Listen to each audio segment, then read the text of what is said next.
Nous sommes des élèves de 4e. Nous avons rencontré un journaliste pour le bien-être des élèves. Et pour y répondre, nous allons interviewer notre CPE, Madame Bouranja. Alors, bonjour. Bonjour les filles. Alors, on a quelques questions à vous poser. Avec plaisir. Une interview. Alors, avez-vous vu des changements de comportement des élèves ces dernières années ?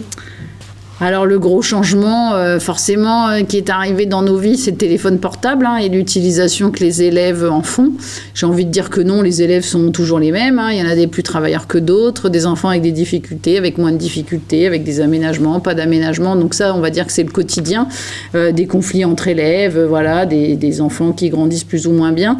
Par contre, l'entrée du téléphone portable et notamment des réseaux sociaux chez les enfants ont fait qu'effectivement, je pense qu'ils grandissent un peu plus vite, que tout va un peu plus vite.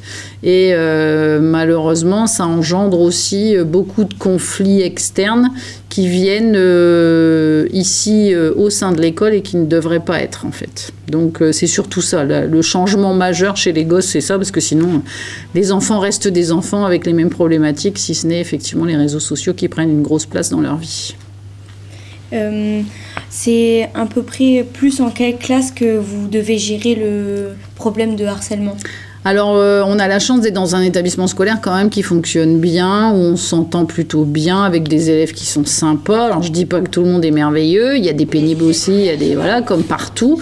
On n'a pas de grosses situations d'harcèlement parce qu'on est hyper vigilant par rapport à ça. Donc, vous le savez, on fait beaucoup d'actions, il y a une équipe qui est mobilisée.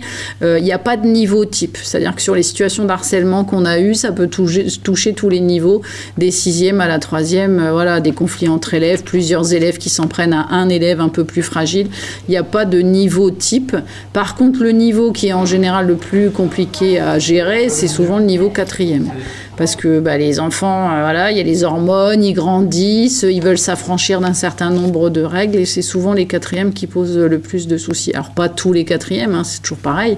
Il y a plein d'élèves qui ne posent pas de problème, mais au niveau des élèves posant problème, c'est souvent la classe de 4e. Donc voilà, peut-être que vous aurez un jour envie de devenir CPE du coup. Ou pas. Donc voilà, mais en tout cas c'est un chouette métier. C'est pour ça que j'ai décidé de rester CPE. Eh bien merci à vous les filles, c'est parfait. Au revoir. Au revoir. Madame Bouranja a également mis en place une fontaine d'eau. Pour qu'on puisse boire en dehors de la pause de midi. Madame Bouranja a également fait installer des choses pour convenir à nos besoins, comme le vélo détente. C'est très utile car quand nous sommes en permanence, on peut venir travailler ici. Venir à cette fresque, cela montre le harcèlement, tout ça pour lutter contre le harcèlement. Et ça montre également que nous sommes tous pareils, égaux, peu importe notre sexe, notre genre, tout ça. Foyer, le vélo, la fontaine et le travail de Madame Bouranja. Beaucoup de choses sont faites pour le bien-être des élèves.